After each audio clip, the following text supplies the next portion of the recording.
So friends, कुछ अर्से पहले मेरे पास एक ईमेल आई थी और उसमें उन्होंने कुछ अपनी जो फैमिली सिचुएशन बताई थी वो इस तरह से थी कि उनकी वाइफ के पास एक बहुत अच्छी जॉब मिल गई थी उनको दुबई में, और वो यहाँ मूव हो गई थी और उनके पास भी एक अच्छी जॉब थी पाकिस्तान के अंदर। वो वहीं पर काम कर रहे थे, लेकिन वो डायलेमा में थे क्योंकि वो जॉब जो जितनी भी अच्छी जॉब थी पाकिस्तान में, ऑफकोर्स उसके जो अगर आप दिरहम्स में कन्वर्ट करें डायरेक्ट तो उसके पैसे इतने अच्छे नहीं थे। आई थिंक कोई 3-4 हज़ार दिरहम बन रहे थे उनके वहाँ के पैसे, एग्जैक्ट 1 to 1 अगर कन्वर्ट करें।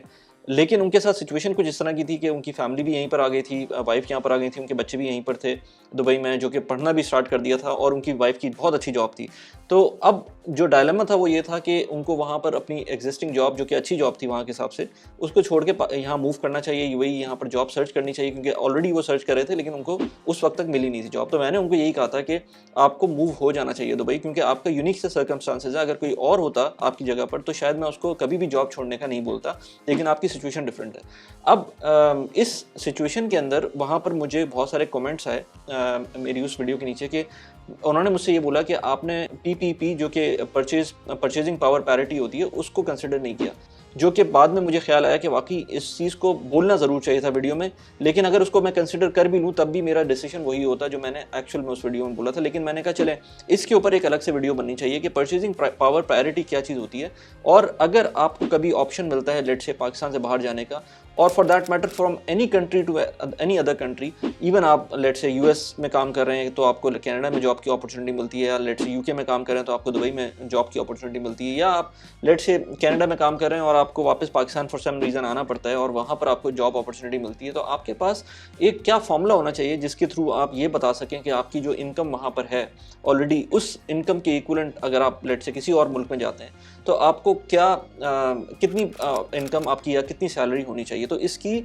जो वर्किंग है वो वर्ल्ड बैंक ने की भी है, और वर्ल्ड बैंक की वर्किंग की बेसिस पे वो बड़ा कॉम्प्लेक्स है, एक टेबल है जो उन्होंने बनाया हुआ है, लेकिन उसकी बेसिस के ऊपर बहुत सारे लोगों ने अपने बड़े सिंप्लीफाइड टूल्स बनाए हुए हैं। तो मैंने उनमें से एक टूल को यूज़ किया, इसमें मल्टीपल टूल्स थे, मैंने 3-4 टूल्स को चेक किया तो ऑलमोस्ट सेम किस्म की एक रीडिंग आ रही थी। तो मैंने कहा उसी को बेस बनाकर मैं कुछ केसेस ऐसे बताता हूँ जिसके अंदर इक्वलेंट पैसे, लेट से अगर आप सैलरी मिल रही है पाकिस्तान के अंदर तो इक्वलेंट सैलरी आपकी दुबई में कितनी होनी चाहिए, यूएस में कितनी होनी चाहिए, कनाडा में कितनी होनी चाहिए, लेट से यूके में कितनी होनी चाहिए। अब जब UK, US, Canada, Australia type की जगहों की बात करते हैं तो ऑलमोस्ट आपको थोड़ा बहुत ऊपर नीचे थोड़ा बहुत होकर मिल जाता है, क्योंकि इन सारे मुल्कों में जो आपकी लेट से पीपीपी है वो ऑलमोस्ट सेम होती है। कहीं किसी में लेट से कोई वर्किंग के अंदर आपको नज़र आता है कि यूएस महंगा है कंपेयर टू यूके, लेकिन अगर आप लंदन को कंपेयर करेंगे न्यूयॉर्क से तो ऑफकोर्स लंदन सस्ता हो जाएगा और न्यूयॉर्क महंगा हो जाएगा। या फिर आप लेट से टेक्सास में किसी स्टेट को कंपेयर करेंगे लंदन से तो ऑफकोर्स लंदन महंगा हो जाएगा। तो ये चीज़ 100% सही नहीं होती। इस चीज़ की बेसिस के ऊपर आप अपना डिसीजन नहीं ले सकते, जनरलाइज नहीं कर सकते कि आपका लेट से आप यूके से यूएस मूव कर रहे हैं या यूके से लेट से दुबई मूव कर रहे हैं। इसको जनरलाइज इसलिए कर सकते हैं कि आपको यूके की अपनी लेट से इनकम पता है, लेकिन दुबई आएंगे तो दुबई के खर्चे भी आपको एक जनरलाइज वे में आपको पता है। ऑफ कोर्स आप अगर अजमान जाएंगे तो वो खर्चे कम हो जाएंगे, लेकिन अब इन जनरल आपको समझ में आ जाएगा। लेकिन जब आप यूएस से यूके जाते हैं तो ये एक बड़ा सा डोमेन हो जाता है जिसके अंदर यूके में मैनचेस्टर भी आता है, यूके में लंदन भी आता है, यूएस में लेट से न्यूयॉर्क सिटी भी आता है, कैलिफोर्निया भी आता है, और at the same time Houston भी आता है या फ्लोरिडा भी आता है। तो वहाँ पर जो आपके एक्सपेंसेस होंगे वो कंपेयर नहीं कर सकते विद इन द स्टेट रहते हुए किसी और स्टेट से जो कि सस्ती हो या महंगी हो। तो अब बात करें, लेट से कोई बंदा पाकिस्तान से मूव कर रहा है दुबई के अंदर तो उसके क्या क्या सैलरी लेवल्स हैं, उसकी बेसिस के ऊपर क्या क्या उसको क्या क्या सोचना चाहिए लेट से दुबई मूव करते वक्त, और उस सैलरी को डायरेक्ट दिरहम में कन्वर्ट करना चाहिए या कुछ उसकी कैलकुलेशन अलग होनी चाहिए। तो उसकी एक एग्जांपल लेते हैं कि लेट से किसी को 50,000 दिरहम सैलरी लेट से 50,000 रुपये सैलरी मिल रही है पाकिस्तान के अंदर और उसको एक अपॉर्चुनिटी मिलती है यूएई के अंदर, तो वो क्या नंबर होगा। लेट से 50,000 दिरहम आज की 50,000 रुपये आज की कैलकुलेशन के हिसाब से देखें तो वो तो ऑलमोस्ट कोई लेट से 600 दिरहम बनेंगे, आई थिंक कोई यस 600 दिरहम बनेंगे। तो 600 दिरहम तो कुछ भी नहीं है ना, तो ये तो मिनिमम वेज से भी कम है यहाँ पर। तो 50,000 रुपये तो फिर भी थोड़ी बहुत मतलब गुजारे के काबिल इस वक्त सैलरी है पाकिस्तान के अंदर। अगर इस लेवल के ऊपर कोई सिंगल बंदा भी रहना चाहे तो थोड़ा बहुत कुछ करके गुजारा कर सकता है।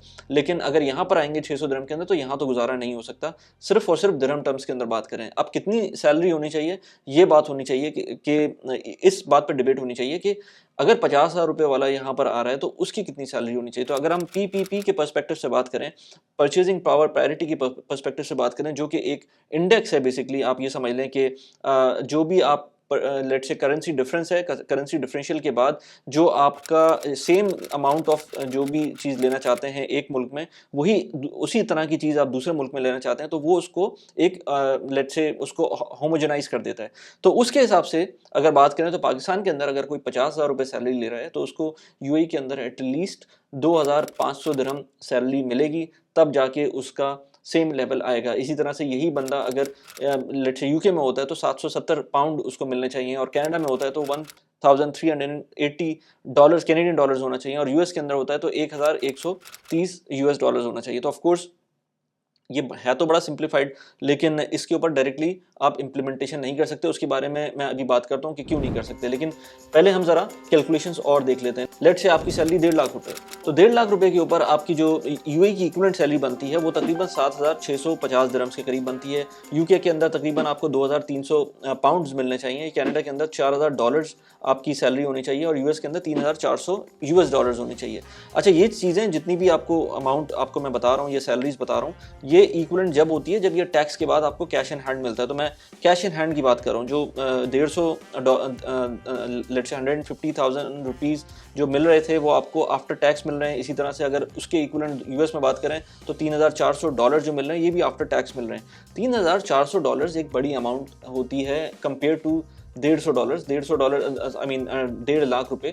1.5 लाख रुपए तो आपके 500 डॉलर्स बनते हैं ऑलमोस्ट। तो 500 डॉलर्स कहाँ और कहाँ 3,400 डॉलर्स, उसकी जो परचेजिंग पावर पैरिटी है वो कहाँ से कहाँ पहुँच जाती है। लेकिन अगेन इसमें बहुत सारे इफ्स एंड बट्स आते हैं कि आप कौन से स्टेट में जाते हैं, कौन से सिटी में रहते हैं, और बहुत सारी और चीज़ें होती हैं। इसी तरह से थोड़ा सा हम ऊपर जाते हैं तो किसी की लेट से 1 मिलियन रुपीज़ सैलरी है पाकिस्तान के अंदर, उसको इक्विवेलेंट यूएई के अंदर एक तकरीबन कोई 51,000 दिरहम्स के करीब उसकी सैलरी होनी चाहिए, तब जाके इक्विवेलेंसी बनती है। इसी तरह से यूके में उसकी 15,000 पाउंड के करीब उसकी सैलरी होनी चाहिए, कनाडा में 27,000 डॉलर्स कैनेडियन होने चाहिए, और यूएस के अंदर 24,000 डॉलर्स होनी चाहिए यूएस डॉलर्स।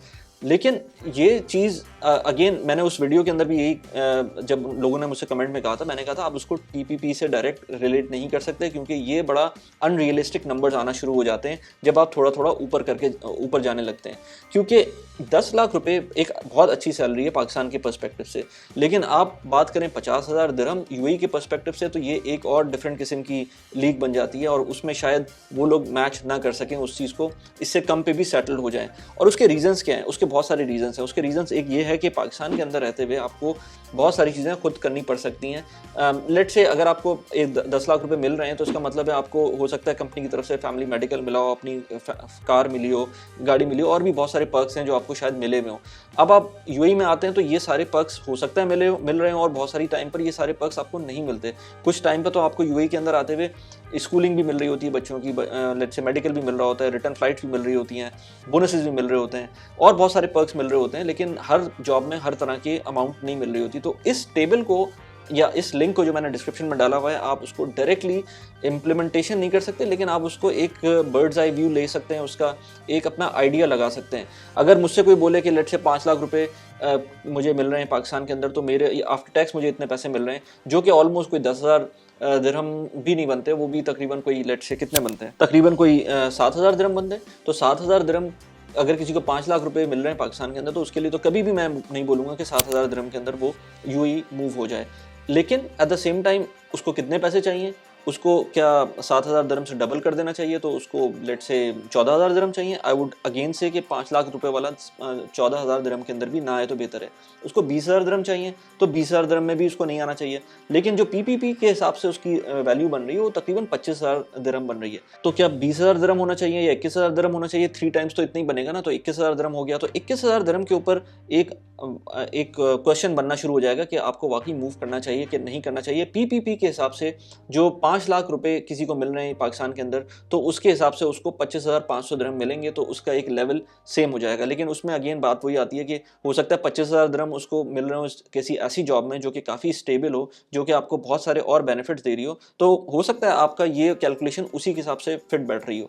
तो आप इस कैलकुलेशन को आप लेट से आप इंडिया में रहते हैं, लेट से आप किसी और मुल्क में रहते हैं, तो मैंने लिंक अगेन डाला हुआ है, आप उसको अपने जो कंट्री है उसके हिसाब से देख सकते हैं कि आपकी क्या कैलकुलेशंस बनती हैं। लेकिन एट द सेम टाइम आपको ये भी देखना चाहिए, लेट से मैं अगर बात करूं, कोई 5 लाख रुपए वाला बंदा मूव करना चाहता है यूएस, तो यूएस के हिसाब से उसकी सैलरी ऑलमोस्ट कोई $11,000 होनी चाहिए, जो कि एनुअल सैलरी आफ्टर टैक्स, ये मैं बता रहा हूँ आफ्टर टैक्स, तो एनुअल सैलरी ऑलमोस्ट कोई शायद $1.5 लाख या इससे भी ज़्यादा आए। तो ये प्रैक्टिकली शायद पॉसिबल ना हो कि जो 5 लाख रुपए बंदा कमा रहा है पाकिस्तान के अंदर, हो सकता है उसको मिल जाए और हो सकता है in most of the cases शायद ना मिले। तो लेकिन उसको जाना है नहीं जाना है, ये और बहुत सारे फैक्टर्स होते हैं इसके अंदर। सिर्फ और सिर्फ आपकी सैलरी नहीं काउंट करती, क्योंकि ये सैलरी से ऊपर के लेवल की चीज़ चली जाती है। आपको अपनी लेट से पासपोर्ट चेंज करना है, लेट से आपको इमिग्रेशन लेनी है, ये और बहुत सारी उसमें चीज़ें आ जाती हैं। तो ये मैंने आपको एक फ्रेमवर्क दे दिया है कि आप इसके थ्रू अपनी लेट से ये वर्थ निकाल सकते हैं किसी और मुल्क जाने के लिए। उस मुल्क में जाकर आप किस तरह से सर्वाइव कर सकते हैं, वो सारी चीज़ें आप देख सकते हैं। लेकिन इसको फाइनल नंबर्स ना बनाएं, क्योंकि ये अगर इसको फाइनल नंबर्स बनाएंगे तो ये आपके लिए थोड़ा सा मुश्किल हो जाएगा। मैं पर्सनल फाइनेंस पे बात करता हूँ, प्रोडक्टिविटी के ऊपर बात करता हूँ इस चैनल के ऊपर। अगर आप इंटरेस्टेड हैं इन दोनों टॉपिक्स में, तो आप प्लीज़ सब्सक्राइब करना ना भूलिएगा इस चैनल को। इस वीडियो को प्लीज़ लाइक कर लें। और यहाँ पर मैंने एंड स्क्रीन के ऊपर कुछ वीडियोज़ लगाई हुई हैं, जिसके अंदर बाइंग वर्सेज रेंटिंग के ऊपर एक वीडियो है, जो कि आपको बहुत सारे लोगों ने मुझे पॉजिटिव फीडबैक दिए इस वीडियो के बारे में, तो उसको जाके देख सकते हैं। इसके अलावा मैं एक प्लेटफॉर्म यूज़ करता हूँ बराका का, रील्स अपनी जो इन्वेस्टमेंट्स हैं यूएस के स्टॉक्स के अंदर, उसको उसमें कंटिन्यू करने के लिए यहाँ पर उसकी वीडियो का लिंक लगाया हुआ है। कैसी लगी वीडियो प्लीज़ मुझे बताइएगा। Thanks for watching the video, bye bye.